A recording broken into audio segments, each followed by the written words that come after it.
Hello students. Theory की तो हम बहुत दिन से बात कर रहे थे, आज थोड़ा सा प्रैक्टिकल की बात कर लेते हैं, केमिस्ट्री प्रैक्टिकल की। आपका बोर्ड में जो पेपर होगा, जैसे अभी तक हम फॉलो करते आए 70-30, यानी 70 मार्क्स का थ्योरी पेपर होगा और 30 मार्क्स का आपका प्रैक्टिकल होगा। अब वो 30 मार्क्स का डिवीजन किस तरह से बोर्ड में रहता है उसको हम देख लेते हैं। क्या क्या आपको एक्सपेरिमेंट्स परफॉर्म करने होंगे अपने फाइनल डे पर, और क्या क्या आप सीखेंगे अभी फाइनल डे से पहले। तो हमारे पास जो एक्सपेरिमेंट्स हैं उसमें पहला है वॉल्यूमेट्रिक एनालिसिस। वॉल्यूमेट्रिक एनालिसिस करनी है। अब ये वॉल्यूमेट्रिक एनालिसिस क्या है, तो बेसिकली इसको सिंपल लैंग्वेज में बोलते हैं टाइट्रेशन। ठीक है, डिटेल में हम इसको बाद में समझेंगे। बेसिकली ये एक मेथड है जहाँ पे हम क्या करेंगे, कंसंट्रेशन निकालेंगे, और KMnO4 का ही कंसंट्रेशन हमें कैलकुलेट करने को बोला जाता है। तो कंसंट्रेशन निकालते हैं KMnO4 का by titrating it against a standard solution of either oxalic acid लेते हैं या फिर मोहर सॉल्ट, फेरस अमोनियम सल्फेट। तो 8 मार्क्स का आपका वॉल्यूमेट्रिक एनालिसिस रहेगा बोर्ड में। उसके बाद सॉल्ट एनालिसिस, जो 11th में हमने पूरा सॉल्ट एनालिसिस करी थी, जिसको हम क्वालिटेटिव एनालिसिस भी कहते हैं। एक कैटायन और एक एनायन निकालना, वो आपका 8 मार्क्स का रहेगा। तो टाइट्रेशन 8 मार्क्स का आएगा, कोई एक टाइट्रेशन आता है और पूरे 8 मार्क्स का वो रहता है। सॉल्ट एनालिसिस आपकी 8 मार्क्स की रहती है, 4 मार्क्स एनायन सही डिटेक्ट करने के लिए और 4 मार्क्स कैटायन सही डिटेक्ट करने के लिए। फिर एक चीज़ और नहीं आ गई, फंक्शनल ग्रुप एनालिसिस आप करेंगे क्लास 12th में। फंक्शनल ग्रुप, जो ऑर्गेनिक केमिस्ट्री हमने पढ़ी थी उसमें हमने फंक्शनल ग्रुप्स किए थे, तो यहाँ पे फंक्शनल ग्रुप का डिटर्मिनेशन या एनालिसिस है, कंपाउंड की नहीं है। राइट, कि मतलब कंपाउंड नहीं निकालना है कि गिवन कंपाउंड फॉर्मिक एसिड है, एसिटिक एसिड है या प्रोपेनोइक एसिड है। आपको उसमें फंक्शनल ग्रुप डिटरमाइन करना है कि उसमें कौन सा फंक्शनल ग्रुप प्रेजेंट है। अब फंक्शनल ग्रुप क्या क्या हो सकते हैं, CHO फंक्शनल ग्रुप लगा हो सकता है, यानी कि एल्डिहाइड हो सकता है। C डबल बॉन्ड O यानी कि कीटोनिक ग्रुप हो सकता है, COOH कार्बोक्सिलिक एसिड, या फिर C6H5OH फिनोलिक ग्रुप हो सकता है। और उसके अलावा जो आपके कोर्स में है वो है प्राइमरी अमीन। बेसिकली ये है प्राइमरी अमीन। अमीन प्राइमरी, सेकेंडरी और टर्शरी, क्वाटरनरी हैं, उसमें से हम प्राइमरी अमीन के डिटेक्शन की बात करते हैं। और C6H5NH2 एनिलिन जो एक प्राइमरी अमीन है, इसका हम टेस्ट करेंगे। और OH किसके लिए है, अल्कोहल के लिए। तो फंक्शनल ग्रुप 1, 2, 3, 4, 5, 6, ये 6 फंक्शनल ग्रुप एनालिसिस हैं जो हमें परफॉर्म करना है। इसके अलावा आपसे एक प्रोजेक्ट बनवाया जाता है, एक्सपेरिमेंट बेस्ड प्रोजेक्ट वर्क रहता है, जिसके बारे में अगेन आपको बाद में बताया जाएगा। 4 मार्क्स का ये प्रोजेक्ट वर्क है जो बोर्ड एग्जाम से पहले बनवा के पूरी फाइल बनती है, और वो फाइल आपसे टीचर, सब्जेक्ट टीचर कलेक्ट कर लेता है, और वो 4 मार्क्स की आपकी फाइल रहती है। कैसे बनेगी, टॉपिक क्या होगा, किस तरह बनाएंगे, इसकी ब्रीफिंग बाद में करेंगे। और 4 मार्क्स का class record and viva. Basically viva पे बेस नंबर होते हैं आपके ये 4 मार्क्स। जो एक्सटर्नल एग्जामिनर आता है और जो आपसे क्वेश्चन पुट अप करता है, that is called viva voice, और वो 4 मार्क्स का होता है। तो 8, 8, 6, 4 और 4 टोटल आपका आ गया ये 30 मार्क्स। ये आपका प्रैक्टिकल के 30 मार्क्स का डिस्ट्रीब्यूशन है। ठीक है, अब volumetric analysis, functional group analysis, ये हम बिना लैब के तो अभी नहीं कर पाएंगे, लेकिन हमने सॉल्ट एनालिसिस क्लास 11th में अच्छे से करी है। तो हम जो अभी टाइम हमको मिल रहा है उसको हम यूटिलाइज करेंगे कि सॉल्ट एनालिसिस के जो एक्सपेरिमेंट्स हम 11th में ऑलरेडी कर चुके हैं उनको हम 12th की कॉपी बनाएं, प्रैक्टिकल कॉपी बनाएं, और उसमें नोट डाउन करें, और बिल्कुल उसी पैटर्न पे नोट डाउन करें जैसे हमने 11th में किया है। कैसे किया था कि हम हेडिंग्स डालते थे, ऑब्जेक्ट, फिजिकल प्रॉपर्टीज़, और पहले टेस्ट फॉर एसिडिक रेडिकल लिखते थे, फिर बेसिक रेडिकल, और उसके बाद रिजल्ट रिपोर्ट करते थे। और रिजल्ट में हम हमेशा यही लिखते थे कि जो इनऑर्गेनिक सॉल्ट हमको दिया गया है उसमें कौन सा एसिडिक रेडिकल प्रेजेंट है या एनायन प्रेजेंट है, और कौन सा बेसिक रेडिकल प्रेजेंट है या फिर कैटायन प्रेजेंट है। 11th के फाइनल एग्ज़ाम के प्रैक्टिकल के बाद सारे सेक्शंस में टीचर्स ने केमिस्ट्री प्रैक्टिकल कॉपी बच्चों को रिटर्न कर दी थी। राइट, तो आपको अब करना क्या है कि कोई डाउट हो तो उस कॉपी को आपको कंसल्ट कर लेना है। अदरवाइज आपको क्लासरूम में ही, आप देखिए आपके क्लास के साथ एक PDF प्रोवाइडेड है, उसमें 2 प्रैक्टिकल, 2 PDF रहेंगी और 2 प्रैक्टिकल, यानी एक्सपेरिमेंट 1 से हम शुरू करेंगे, एक्सपेरिमेंट 1 और एक्सपेरिमेंट 2।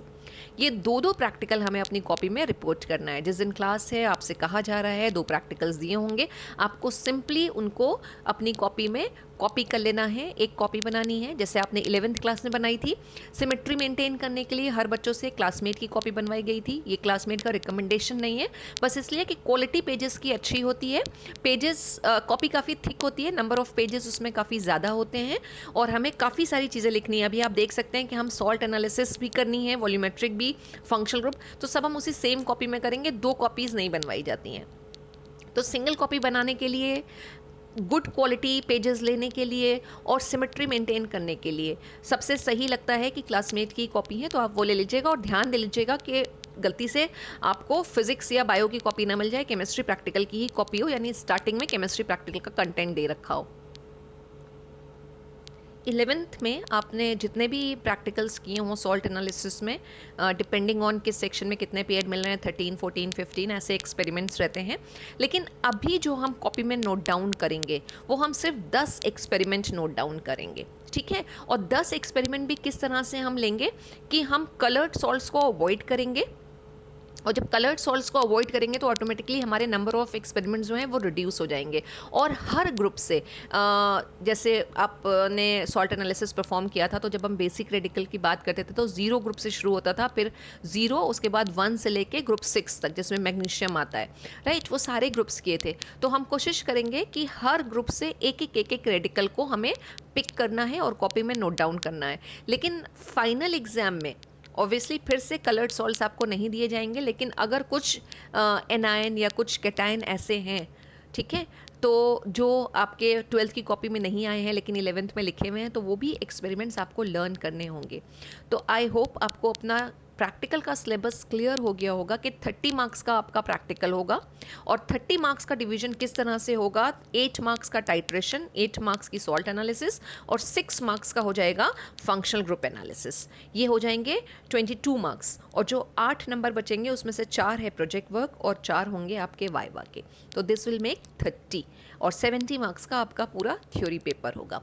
अब आज की क्लास में हम सॉल्ट एनालिसिस की अभी बात करेंगे, तो एक बार फिर से हम सॉल्ट एनालिसिस को समझ लेंगे कि सॉल्ट एनालिसिस हमने किस तरह से परफॉर्म करी थी। आपका एक क्विक रिवीजन या क्विक रिकैप करा देते हैं। क्लास 11th के केमिस्ट्री प्रैक्टिकल में हम जो प्रैक्टिकल्स करते हैं वो सारे के सारे प्रैक्टिकल्स जो हैं वो सॉल्ट एनालिसिस है। सॉल्ट एनालिसिस जिसको क्वालिटेटिव एनालिसिस भी कहते हैं। तो पहले इसी की ही मीनिंग समझ लेते हैं, सॉल्ट एनालिसिस। सॉल्ट एनालिसिस, अब सॉल्ट से यहाँ कंफ्यूज मत होइएगा कि सॉल्ट की अगर हम बात करें तो कॉमन सॉल्ट या NaCl की बात हो रही है, ठीक है। यहाँ वो सॉल्ट नहीं है, कॉमन सॉल्ट या NaCl नहीं है, ठीक। तो सॉल्ट एनालिसिस का मतलब, एनालिसिस मतलब फाइंड आउट करना, और सॉल्ट जो कि केमिकल कंपाउंड्स हैं, और सॉल्ट में हमेशा एक कैटायन और एक एनायन प्रेजेंट होता है। तो जो भी सॉल्ट हमें लैब में प्रोवाइडेड रहेगा उसमें हमें एक कैटायन जिसको हम बेसिक रेडिकल भी कहते हैं और एक एनायन जिसको हम एसिडिक रेडिकल भी कहते हैं वो फाइंड आउट करना होगा। और इस पूरे प्रोसेस को ही हम बोलते हैं सॉल्ट एनालिसिस। इसका दूसरा नाम क्या है? Qualitative analysis. बेसिकली 2 तरह से एनालिसिस, लैब में हम जो भी काम करते हैं वो एनालिटिकल वर्क ही कहलाता है। 2 तरह से एनालिसिस होती है, एक होती है क्वांटिटेटिव एनालिसिस। क्वांटिटेटिव एनालिसिस का मतलब क्या है कि फाइंड आउट करना कि जो कंपाउंड दिया हुआ है उसके अंदर जो भी एलिमेंट्स प्रेजेंट हैं उनका कितना अमाउंट प्रेजेंट है। और क्वालिटेटिव एनालिसिस का मतलब होता है क्वालिटी, और क्वालिटी से यहाँ ये मतलब नहीं है कि गुड क्वालिटी या बैड क्वालिटी। क्वालिटी का मतलब है कि कौन सा रेडिकल प्रेजेंट है, ठीक है। It can be zinc, it can be iron, कोई भी हो सकता है। तो कौन सा रेडिकल प्रेजेंट है, और एनायन में भी कोई भी रेडिकल हो सकता है, सल्फेट, क्लोराइड। तो जो रेडिकल फाइंड आउट करने का प्रोसेस है वो कह रहा है क्वालिटेटिव, यानी कि एलिमेंट या फिर आयंस फाइंड आउट करने का प्रोसेस के विच आयन इज प्रेजेंट और which element is present, that is called qualitative analysis, ठीक है। तो ये हमारा कोर्स है 11th का, सॉल्ट एनालिसिस और क्वालिटेटिव एनालिसिस। अब हम इसको किस तरह से करेंगे, प्रोसेस क्या होता है, हमें उसी को ही समझना है, क्योंकि सॉल्ट एनालिसिस जो है वो एक स्टेप बाय स्टेप प्रोसेस है। अगर आपने स्टेप बाय स्टेप उसको परफॉर्म नहीं किया आपके रिजल्ट सही नहीं आएंगे। तो स्टेप्स को समझना, रिएजेंट्स को समझना और रेडिकल्स को समझना, तीनों चीज़ें ही बहुत इंपॉर्टेंट हैं। हम स्टार्ट करते हैं अपनी class with the definition of salt. Salt क्या है? तो सॉल्ट को जब भी हम डिफाइन करते हैं तो आपको ये नहीं बोलना है कि स्टार्टिंग में ही कि salt is a product of neutralisation reaction. Mostly बच्चे यही आंसर करते हैं। नहीं, आपको सॉल्ट को डिफाइन करना है कि salt is a chemical compound which is made up of 1 cation and 1 anion. फिर आप बाद में इसमें ये चीज़ जोड़ सकते हो कि it is a product of neutralisation reaction. Whenever an acid and a base reacts together or neutralizes each other, salts are formed. Variety of salts होते हैं, एसिडिक सॉल्ट भी होते हैं, बेसिक सॉल्ट भी होते हैं, न्यूट्रल सॉल्ट्स भी होते हैं, मिक्स सॉल्ट्स भी होते हैं, ठीक है। तो ये होगी हमारी सॉल्ट की डेफिनेशन। और सॉल्ट में हमेशा ऑलवेज वाली चीज़ है, एक कैटायन और एक एनायन प्रेजेंट होता है। Cation is also called basic radical. अब next question is why it is called basic radical. ये सब बिल्कुल जनरल से क्वेश्चन है। जो भी वाइवा की हम बात करते हैं कि हमारे फाइनल एग्जाम में या एग्जाम्स में वाइवा होता है, उसमें इसी तरीके के क्वेश्चन पुट अप किए जाते हैं। अब अगर आप सॉल्ट एनालिसिस कर रहे हैं और आपको यही नहीं पता कि सॉल्ट एनालिसिस का मतलब क्या है, या सॉल्ट होता क्या है, या सॉल्ट में कितने कैटायन कितने एनायन प्रेजेंट हैं, तो फिर मीनिंगलेस हो जाती है बात। इसका मतलब आपने साल भर कुछ भी काम नहीं किया है, आपको बेसिक्स भी नहीं आते हैं। तो बेसिक रेडिकल क्यों कहा जाता है? क्योंकि जब भी सॉल्ट का फॉर्मेशन होगा एक एसिड और बेस से होगा, तो जो पार्ट एक बेस से आता है, यूजुअली वो मेटल ही होती है अगर अमोनियम को छोड़ दे तो जो पार्ट बेस से आ रहा है, जैसे जिंक हाइड्रोक्साइड या आयरन का हाइड्रोक्साइड, ठीक है, जो पार्ट बेस से आ रहा है वो बेसिक रेडिकल कहलाता है, और जो पार्ट एसिड से आ रहा है वो एसिडिक रेडिकल कहलाता है। अब बेसिक रेडिकल पॉजिटिवली चार्ज होते हैं और एसिडिक रेडिकल नेगेटिवली चार्ज होते हैं। जैसे कुछ एग्जाम्पल्स यहाँ पे लिखे हुए हैं। Fe3+, क्या पढ़ेंगे इसको? दिस इज फेरिक आयन है, फेरिक आयन। Zn2+ जिंक का आयन, और NH4+ अमोनियम का आयन, एंड यहाँ आगे लिख देते हैं सेट्रा। सिर्फ यही नहीं है, और भी बहुत सारे हैं। इसके अलावा नाइट्रेट NO3- और CH3CO- यानी कि एसीटेट। इसके अलावा क्लोराइड, फ्लोराइड, ब्रोमाइड, आयोडाइड, ये सब के सब, या सल्फेट, ये सब एसिडिक रेडिकल के एग्जाम्पल हैं। रेडिकल को भी समझ लें कि रेडिकल क्या होता है, हम रेडिकल को कैसे डिफाइन करते हैं। तो रेडिकल हम कहते हैं एक सिंगल एटम या group of atom having some charge on it. Single atom और group of atom having some charge on it, right. देखिए यहाँ हमने Fe लिखा है, ये सिर्फ एक एटम है, लेकिन NH4+ क्या है, इसमें नाइट्रोजन भी है, हाइड्रोजन भी है, ग्रुप ऑफ एटम है। एसिटेट में देखिए C भी है, H भी है और O भी है, ठीक है, इतने सारे एटम प्रेजेंट हैं। तो ग्रुप ऑफ एटम है और चार्ज भी है, नेगेटिवली चार्ज है, यहाँ पॉजिटिवली चार्ज है। तो atom or group of atom having some charge on it, either positive or negative, they are called radicals. And when positive charge is present, तो वो radicals कहलाएंगे basic radical, and when negative charge is present, those radicals will be called as acidic radicals.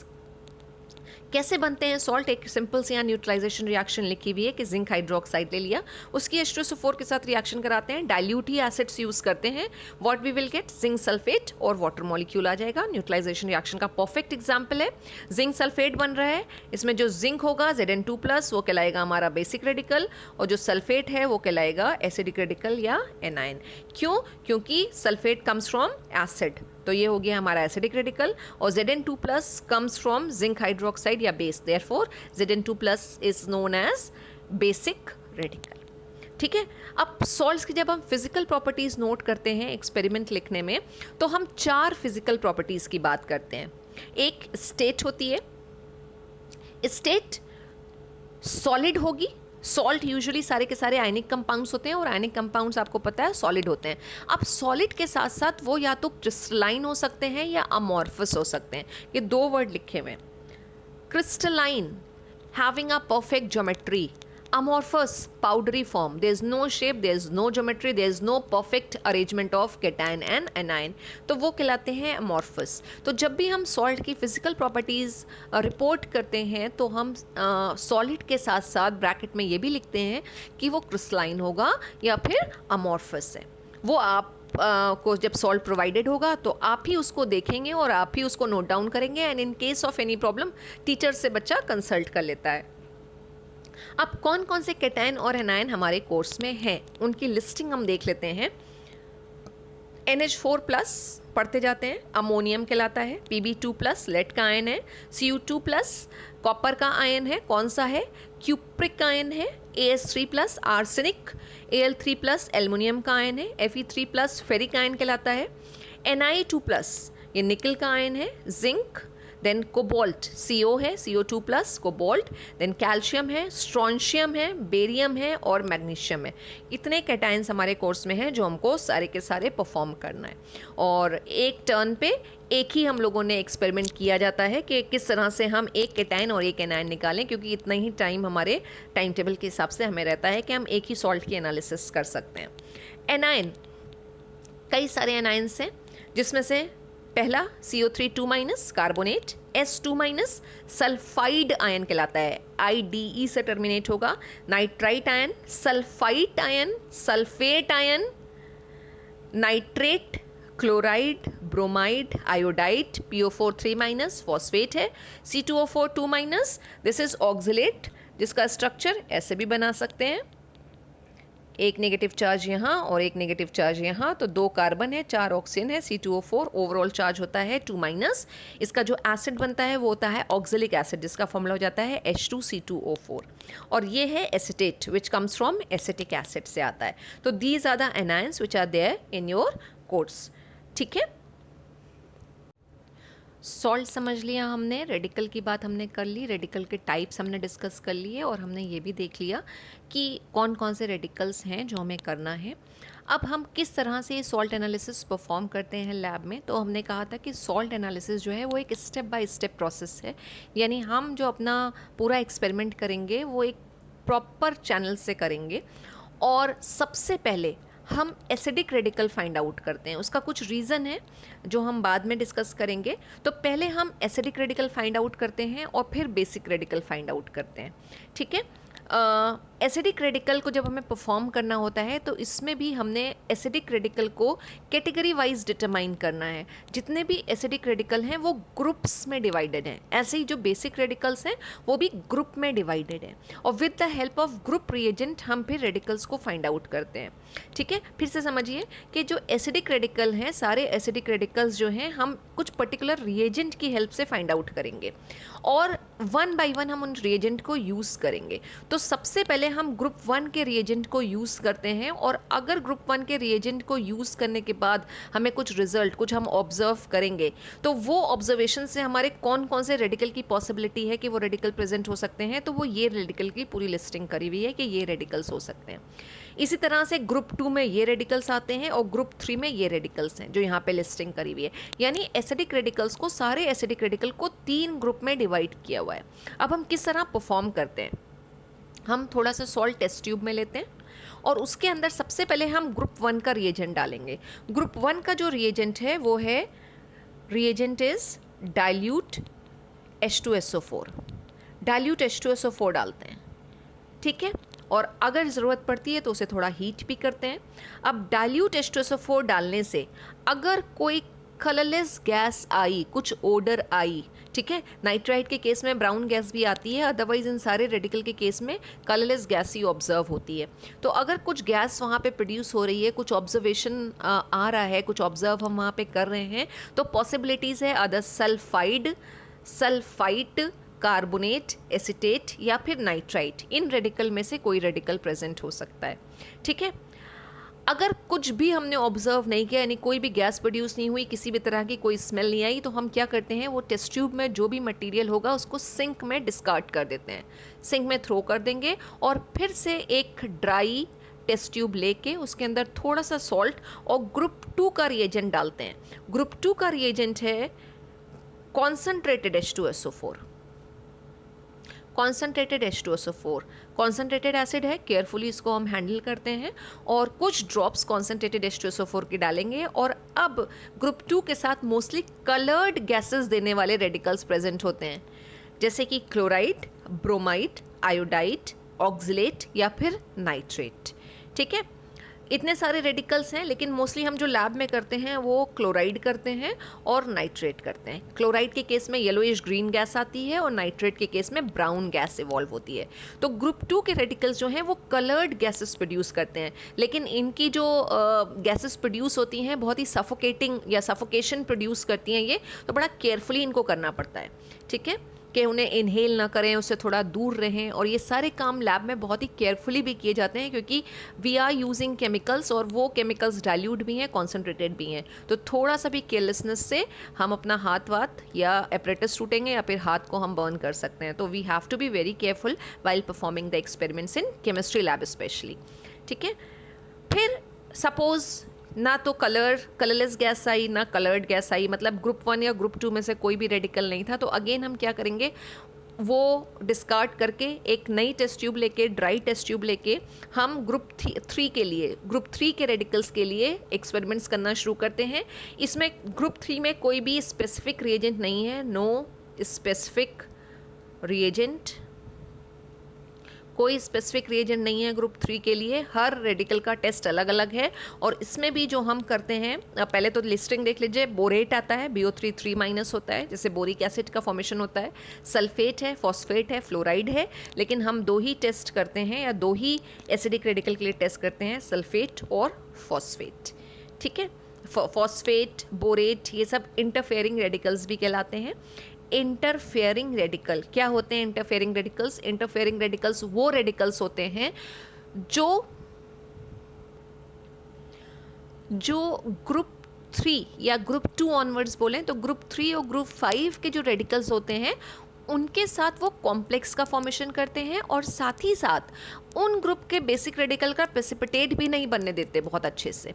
ठीक है, यानी interference या hindrance cause करते हैं in the test of basic radicals of group 2 onwards, यानी ग्रुप 3 से।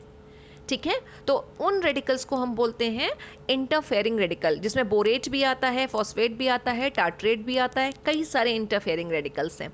तो अभी जो मैंने बात करी थी कि एसिडिक रेडिकल पहले क्यों करते हैं, उसका यही रीज़न है कि अगर सॉल्ट में कोई इंटरफेयरिंग रेडिकल प्रेजेंट होगा, ठीक है, तो आपने एसिडिक रेडिकल पहले किया, आपने वो इंटरफेयरिंग रेडिकल फाइंड आउट कर लिया, तो अब आप इस कंक्लूजन पे पहुंच जाएंगे कि क्योंकि सॉल्ट में इंटरफेयरिंग रेडिकल प्रेजेंट है, इसलिए पूरा चांस है कि हमें जो भी बेसिक रेडिकल मिला होगा वो या तो ग्रुप 0 का होगा, ग्रुप 1 का होगा या फिर ग्रुप 2 का होगा। Group 3 onwards basic radical interfering radicals के साथ नहीं दिए जाते हैं। तो आई होप आंसर क्लियर हो गया होगा कि हम सॉल्ट एनालिसिस में एसिडिक रेडिकल को पहले ही क्यों करते हैं और बेसिक रेडिकल बाद में क्यों करते हैं। ठीक है, कि अगर इंटरफेयरिंग रेडिकल हो एसिडिक रेडिकल में सॉल्ट के अंदर तो हमें वो पहले पता चल जाए, ताकि जब हम अपनी बेसिक रेडिकल के लिए टेस्ट करें तो हम अननेसेसरी रिएजेंट्स को वेस्ट ना करें।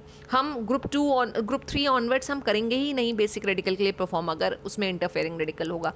और मोस्टली इंटरफेयरिंग रेडिकल्स जो हैं वो ग्रुप 0 यानी अमोनियम के साथ ही प्रोवाइडेड होते हैं। आप ज़्यादातर लैब में देखेंगे अमोनियम का ही आपको बोरेट भी मिल सकता है और जो है टार्ट्रेट भी मिल सकता है या फिर फॉस्फेट। तो अमोनियम फॉस्फेट के ही सॉल्ट ज़्यादातर मिलते हैं, यानी ये कहें कि जो इंटरफेयरिंग रेडिकल हैं वो अमोनियम के साथ ही या 0 ग्रुप वाले मेंबर के साथ ही सॉल्ट के फॉर्म में लैब में रहते हैं, अवेलेबल रहते हैं। ठीक है, अब जो हमने यहाँ बात करी थी उसको हम फिर से समझ लेते हैं कि ग्रुप 1 हम कैसे परफॉर्म करते हैं। ग्रुप 1 के लिए हम टेस्ट ट्यूब लेते हैं, टेस्ट ट्यूब में हम थोड़ा सा सॉल्ट, जो भी सॉल्ट हमको दिया गया है वो लेते हैं और उसमें डाइल्यूट H2SO4 पोर करते हैं। अच्छा, जब हमसे लैब में एक्सरसाइजेस करवाई जाती हैं तो हमें पहले से ही बता दिया जाता है कि ये जो सॉल्ट आपको आज दिया जा रहा है ये सॉल्ट है, जैसे कि लेड का क्लोराइड है या फिर अमोनियम का सल्फेट है, आपको पहले से ही बता दिया जाता है कि ये सॉल्ट आज आपको दिया जा रहा है। ठीक है, लेकिन जब एग्ज़ाम होगा तो आपको सॉल्ट में क्या प्रेजेंट है, कौन सा कैटायन है, कौन सा एनायन है, ये चीज़ें नहीं बताई जाती हैं। तो आपको तब उस केस में ग्रुप वाइज ही परफॉर्म करना है, यानी आप पहले ग्रुप 1 के लिए एक्सपेरिमेंट करेंगे, फिर ग्रुप 2 के लिए करेंगे और फिर ग्रुप 3 के लिए करेंगे। ठीक है, अब आपने सपोज सॉल्ट मिला, अब थोड़ा सा और डिटेल में ऊपर वाली चीज़ों को हम समझ लेते हैं।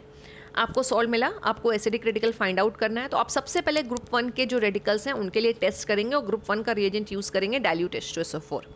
ठीक, डाइल्यूट H2SO4 डाला, बिना हीटिंग के भी गैस आ सकती है और हो सकता है वो आपको हीट करना पड़े तो वहाँ पे गैस प्रोड्यूस होगी। अब देखिए गैस किस किस तरह की है, कौन कौन सी हो सकती है। अगर वहाँ पे कलरलेस और ओडरलेस गैस आ रही है और ब्रिस्क एफरवेसेंस आए, बहुत तेज़ी के साथ बबल्स प्रोड्यूस हुए, तो वो कार्बन डाइऑक्साइड गैस हो सकती है, CO2 गैस, बिल्कुल वैसे ही जैसे कोल्ड ड्रिंक की बॉटल ओपन करते हैं और बबल्स निकलते हैं या एफरवेसेंस या बुलबुले आते हैं, राइट। तो वो CO2 गैस की वजह से होते हैं और CO2 हमेशा कलरलेस होती है और ओडरलेस होती है। लेकिन गैस तो निकली, लेकिन साथ साथ अगर रॉटन एग की स्मेल आ रही है तो वो गैस फिर कार्बन डाइऑक्साइड नहीं होगी, वो गैस होगी हाइड्रोजन सल्फाइड। और वो किस केस में ही आती है, जब हमारा ये सल्फाइड रेडिकल प्रेजेंट हो। ठीक है, वो इसके साथ रिएक्ट करेगा और H2S का फॉर्मेशन करेगा, H+ के साथ रिएक्ट करेगा और H2S बनेगा। अब अगर यही गैस कलरलेस तो है, यानी दिखाई नहीं दे रही है, कलरलेस है, लेकिन बहुत ही पंजेंट ओडर आ रही है, पंजेंट यानी कि बहुत ही स्ट्रॉन्ग इरिटेट करने वाली ओडर आ रही है, तो वो सल्फर डाइऑक्साइड हो सकती है। अब कलरलेस ना हो कि अगर ब्राउन कलर की गैस इवॉल्व हुई हो, ब्राउन कलर की गैस आके टेस्ट ट्यूब की वॉल पे डिपॉजिट हो रही है, तो वो क्या हो सकता है, NO2 या नाइट्रोजन डाइऑक्साइड हमारी हो सकती है गैस। ठीक है, तो NO2 जब भी इवॉल्व होती है तो ब्राउन कलर की गैस निकलती है, याद रखिएगा। और यही सब रीज़न है कि जब भी आपको ये टेस्ट परफॉर्म करने होते हैं तो आप कोशिश करिए, टेस्ट ट्यूब दो तरह की आती हैं, एक बहुत ही स्लिम सी टेस्ट ट्यूब्स होती हैं और एक थोड़ी सी चौड़ी होती हैं। हमेशा हमेशा पतली वाली टेस्ट ट्यूब्स हमें यूज़ करनी चाहिए अगर हमको गैस का कलर ऑब्जर्व करना है। ठीक है, अब अगर ये बात लगे कि मैम कलरलेस है तो हमें दिखेगी कैसे, दिखाई नहीं दे रही है तो वाली बात हो रही है, तो कलरलेस है, कलर नहीं आएंगी, लेकिन वहाँ पे फ्यूम्स ज़रूर आती हैं। तो अगर फ्यूम्स आ रही हैं, कुछ फ्यूम्स का मतलब क्या हुआ, गैस है कोई ना कोई, तो अगर वहाँ पे फ्यूम्स प्रोड्यूस हुई लेकिन कोई कलर साथ में नहीं आया तो फिर हम उन गैसेस को बोलते हैं कलरलेस। ठीक है, और अगर फ्यूम्स जो आ रही हैं उनका कोई कलर है और वो कलर जो है जैसे ही वो वेपर ऊपर की तरफ राइज करेंगी तो वो कंडेंस होंगी, तो वो टेस्ट ट्यूब की वॉल पे वो कलर दिखाई देने लगता है। तो अगर ब्राउन कलर हमको दिखाई दे रहा है तो वो ब्राउन कलर अगर है तो दैट मीन्स क्या हो सकता है, वहाँ पे हमारा NO2 या जो रेडिकल प्रेजेंट होगा वो नाइट्रेट होगा, लेकिन जो ब्राउन गैस इवॉल्व होगी वो ड्यू टू दिस NO2 यानी नाइट्रोजन डाइऑक्साइड की वजह से वो प्रोड्यूस होगी ब्राउन कलर। ठीक है, अब यही अगर सिर्फ हमें फ्यूम्स दिखाई दी यानी कलरलेस गैस इवॉल्व हुई, लेकिन अगर जो स्मेल आ रही है वहाँ पे वो विनेगर लाइक, यानी वो जो विनेगर मतलब सिरका, तो विनेगर लाइक अगर वहाँ पे स्मेल आ रही है तो जो हमारा रेडिकल है वो एसिटेट हो सकता है, और दैट इज़ ड्यू टू किसकी वजह से, विनेगर क्या होता है, एसिटिक एसिड, वो एसिटिक एसिड हमारा हो सकता है। ठीक है, तो ये तो गैसेस की बात हो गई कि कौन कौन सी गैसेस या कैसी ओडर होती है। कार्बन डाइऑक्साइड कब प्रोड्यूस होगी, अगर हमारा जो रेडिकल था वो रेडिकल हमारा कार्बोनेट है, अगर कार्बोनेट रेडिकल मिला था यानी CO3 2-, ठीक है, तो कार्बन डाइऑक्साइड गैस प्रोड्यूस होती है। H2S तब आएगी जब सल्फाइड रेडिकल दे रखा हो। SO2 जो हमारी आती है सल्फाइड से आएगी, सल्फर डाइऑक्साइड गैस प्रोड्यूस होती है। और NO2 जो आएगी वो नाइट्राइट नाइट्रेट दोनों से ही यही गैस प्रोड्यूस होती है ब्राउन कलर की। और एसिटिक एसिड एसिटेट से आएगा, ये एसिटेट आयन H2SO4 के H+ के साथ रिएक्ट करके एसिटिक एसिड का फॉर्मेशन करेगा और विनेगर लाइक स्मेल आएगी। इसके कन्फर्मेटरी टेस्ट भी होते हैं, मतलब आपने पहले ये परफॉर्म किया, आपने ऑब्जर्व कर लिया और आपने सस्पेक्ट कर लिया कि ये रेडिकल प्रेजेंट होता है। फॉर एग्जाम्पल आपने सॉल्ट टेस्ट ट्यूब में डाला, डाइल्यूट H2SO4 डाला, और अगर वहाँ पे कलरलेस ओडरलेस गैस प्रोड्यूस हुई और ब्रिस्क एफर्वेसेंस आई, तो इसका मतलब वो जो रेडिकल है वो क्या हो सकता है, कार्बोनेट, क्योंकि वो जो गैस प्रोड्यूस हो रही है वो है CO2 और CO2 गैस कार्बोनेट के डिकम्पोजिशन से ही आती है। ठीक है, फिर हम इसके लिए जो टेस्ट करेंगे वो कन्फर्मेटरी टेस्ट कहलाते हैं, कन्फर्मेटरी टेस्ट। अब अगर ग्रुप 1 का कोई भी रेडिकल नहीं है तो हम ग्रुप 2 के लिए प्रोसीड करते हैं।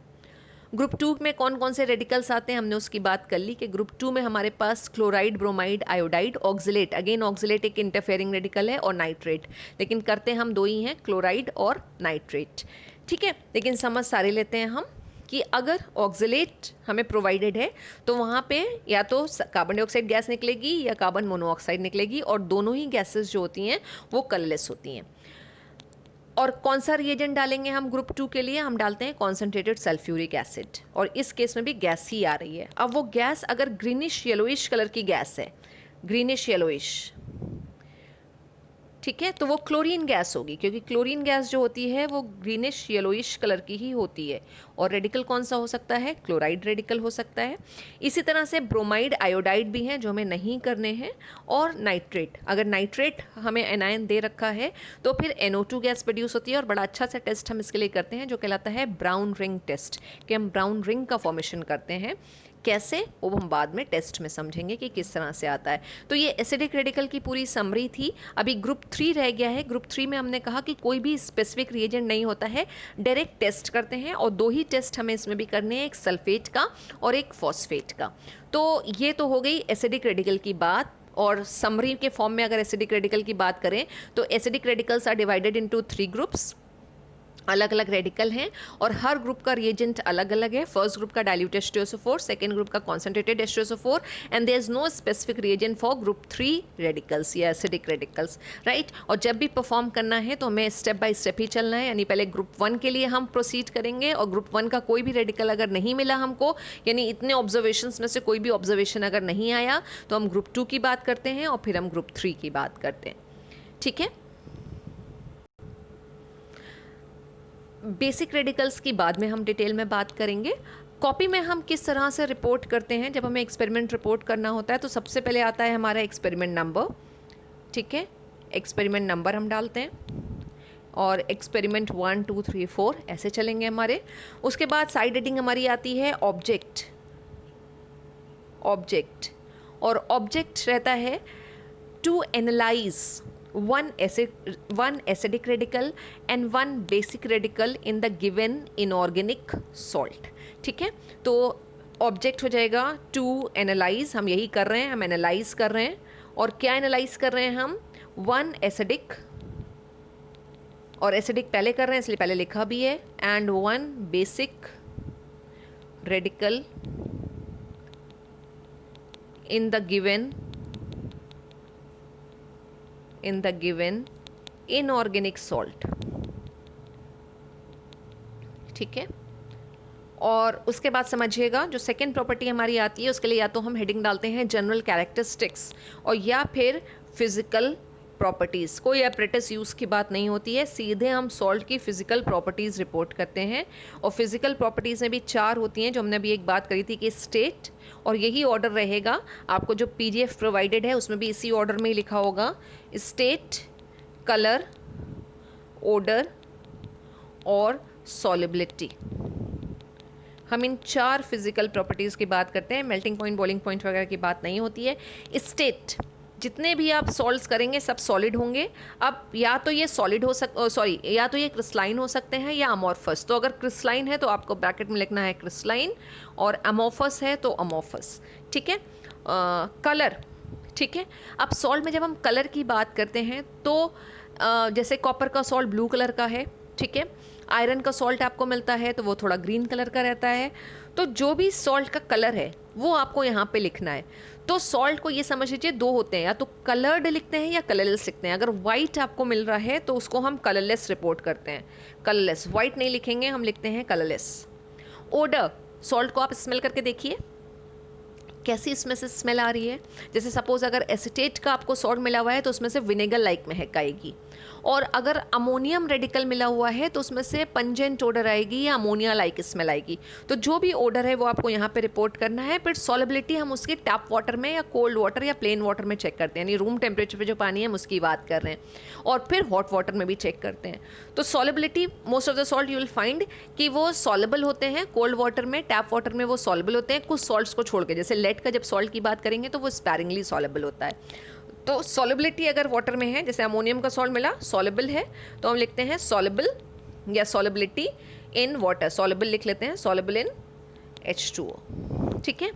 और उसके बाद जो आपकी हेडिंग रहेगी वो होती है test for acidic radical, test for acidic radical. अब एसिडिक रेडिकल का टेस्ट लिखें या बेसिक रेडिकल का टेस्ट लिखें, टेबल बनाते हैं, ठीक है।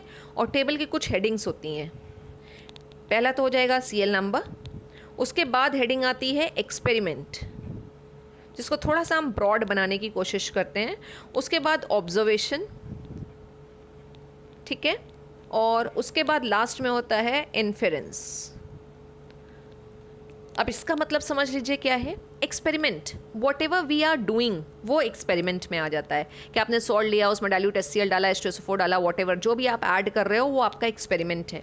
डालने के बाद आपको क्या वहाँ पे दिखाई दे रहा है, कोई गैस निकली, कोई एफरवेसेंस आए, कोई कलर चेंज हुआ, कोई PPT का फॉर्मेशन हुआ, तो जो भी आप वहाँ पे ऑब्जर्व कर रहे हो वो इस कॉलम के अंदर आएगा। और उससे आपने जो कंक्लूजन निकाला वो इन्फेरेंस में। जैसे फॉर एग्जाम्पल आपने सॉल्ट लिया और उसमें आपने डाइल्यूट H2SO4 डाला, ऑब्जर्वेशन ये रहा कि ब्रिस्क एफरवेसेंस आई, ब्रिस्क एफरवेसेंस इवॉल्व, ठीक है, ऑफ, और किसकी आई है आपको पता है, CO2 गैस। तो हमारा रिजल्ट इन्फेरेंस मीन्स होता है रिजल्ट या कंक्लूजन। हम कंक्लूजन क्या निकाल सकते हैं कि ये क्या हो सकता है, हमारा कार्बोनेट हो सकता है, हम अभी कंफर्म नहीं है, तो हम लिखते हैं कार्बोनेट सस्पेक्टेड। अब इसी के लिए हम कंफर्मेटरी टेस्ट करते हैं कि हम लाइम वाटर के थ्रू पास करेंगे एंड ऑल, वो कंफर्मेटरी टेस्ट आता है।